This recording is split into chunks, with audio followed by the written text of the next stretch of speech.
I woke up to the sound of pounding on my front door, 3 heavy thuds that felt more like a verdict than a knock. Through the peephole, I saw a woman in a navy fleece jacket clutching a clipboard and barking orders into her phone. "Your car will be gone in 30 minutes, she shouted the second I cracked the door. It was 7:15 on a Saturday morning. I hadn't even finished my coffee. She called herself the president of the Pinewood HOA. The problem was, this neighborhood didn't have one. I told her that politely at first. She just squared her shoulders and said my rear tire was encroaching on the sidewalk by 2 inches like she'd measured it with a laser. Her badge was plastic, her tone was official, and her certainty was absolute. "If you don't move it," she said, "I'll have it towed. $350, fine plus storage." I remember staring at her still half asleep, thinking who wakes up early just to terrorize strangers with fake rules. When she finally marched off, I noticed something new, a laminated cardboard sign stuck in the grass near my driveway, "No parking. HOA enforced." I'd walked that same spot 3 days earlier. It wasn't there. The whole thing smelled wrong. I pulled up county records, my property deed, and the disclosure from when I bought the house. Clear as day. No homeowners association, no fees, no covenants. That's when I called my neighbor Iris, a retired teacher who's lived here 40 years. She laughed, then sighed. "Oh, honey, there's no HOA. That woman just decided she was in charge. People pay her because it's easier than dealing with her tantrums." I asked if anyone had tried calling the police. Iris hesitated. "Most folks don't want the drama. She's connected to some tow guy named Dwight. He's pulled cars before." I thanked her and hung up. Outside my window, my Honda Civic sat peacefully at the curb, one tire brushing the sidewalk. For 7 years, I'd never had a parking ticket. Never had a problem. Still, I printed every document I could find: property disclosures, municipal parking code, my bill of sale, just in case this HOA fantasy went further. I didn't know it yet, but I was about to find out exactly how far she'd take it. 45 minutes later, I heard the low growl of a diesel engine. A beat-up tow truck rolled down my street, rattling like it had survived 3 junkyards. The paint was peeling, no company name, no number, nothing. The driver climbed out, heavy-set, sweat-stained shirt, nervous eyes. And right behind him came her. Maureen Caldwell. Clipboard in hand, like it was the Constitution itself. She jabbed a finger toward my car and shouted, "That's the one! Tow it!" I walked outside, phone recording in my hand. "Morning," I said, forcing a smile. "What's the problem?" The driver glanced at her. "Not me. He's in violation," she snapped. "This is HOA property."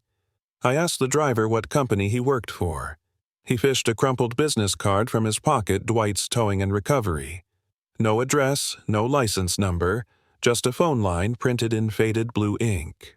"You have a city permit to tow vehicles off public streets?" I asked. Dwight shifted his weight. "I don't need one," he mumbled. "Private enforcement." I pointed at the asphalt. "This is a public street. City maintained. You tow my car, that's theft." Maureen cut in her face, flushed.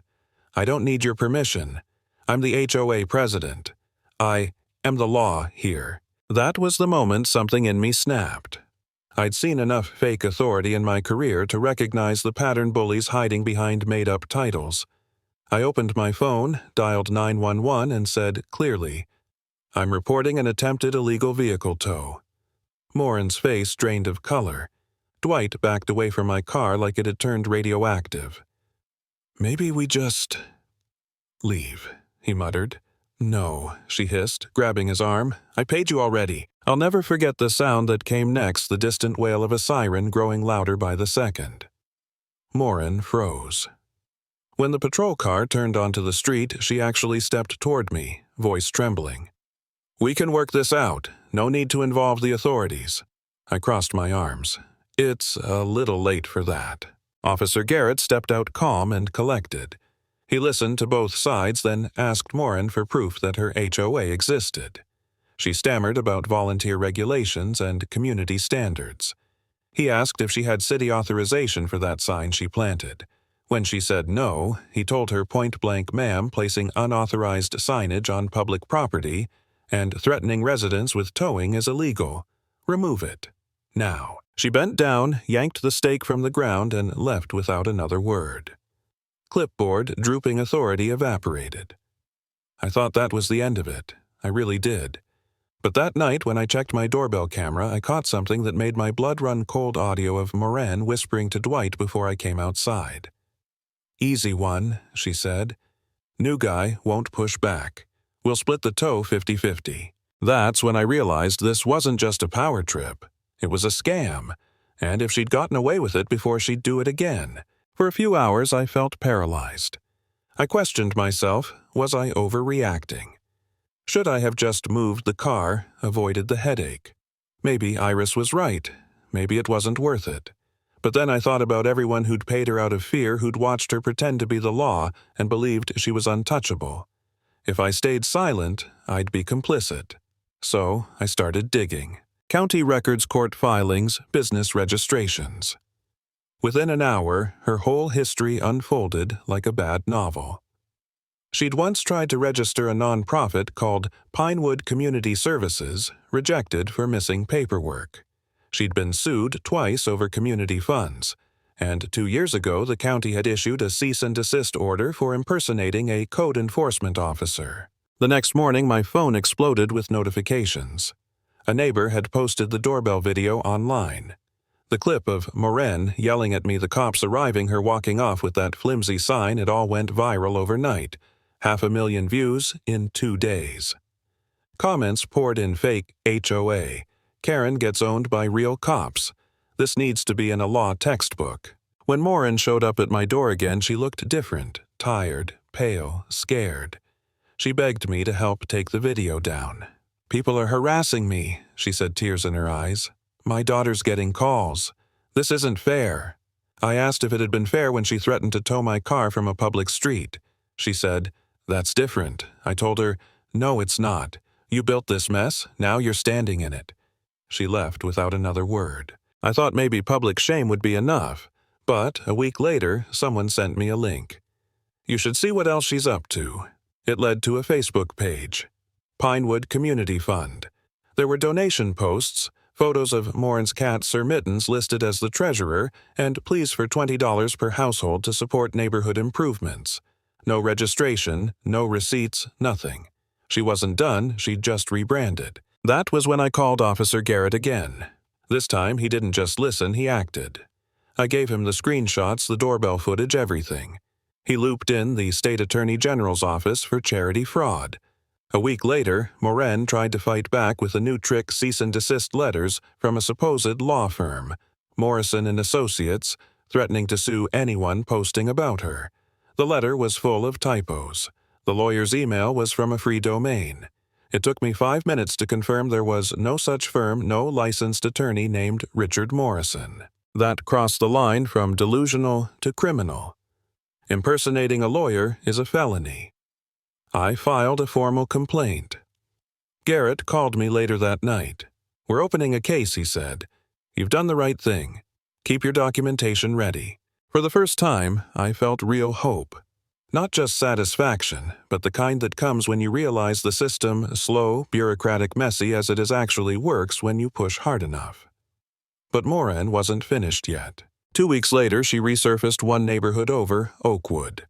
New flyers, new logo, new association. Same scam. I found out because a woman named Shelby from Oakwood emailed me after seeing the viral video. "She's doing it again," she wrote. "She's calling herself a consultant now. I met Shelby for coffee and she showed me the flyer. The new treasurer's name, Lady Bell. Moran's golden retriever." I almost laughed. Almost. We planned to confront her at the next Oakwood meeting held at a public park. Moran stood at a folding table, blazer, pressed clipboard, gleaming. She started her pitch. "We're establishing community standards to protect property values." I waited until she finished, then stood up. "Quick question," I said. "Is this organization registered with the state?" She froze. "It's in process." I held up my phone and started a short presentation, screenshots of the tow truck video, the fake fund. "Sir Mittens, the cat treasurer, the cease and desist letter, and finally the Attorney General's case number. Gasps rippled through the crowd. One man asked loudly, "Wait! Lady Bells, her dog." The silence that followed was brutal. Morin's eyes darted around for an escape route. "This meeting's over," she shouted, clutching her clipboard like a shield and storming off as neighbors yelled for refunds. That was the last time she ever tried it in public. The police compiled statements from both neighborhoods. The state investigators found $42,000 in deposits tied to her accounts memo lines reading HOA dues and community donations. 8 charges were filed: charity fraud, impersonating an attorney operating an unregistered organization, falsifying documents, and more. When the trial came, I testified. The prosecution showed the videos, the fake signs, even the pets listed as treasurers.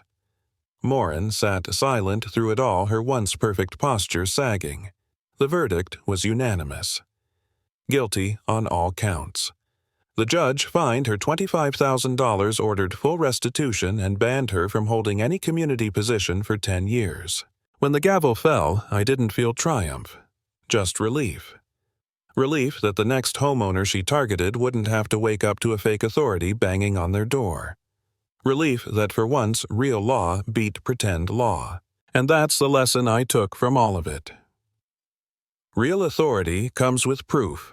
Fake authority comes with a clipboard. Know the difference and never back down from asking for receipts.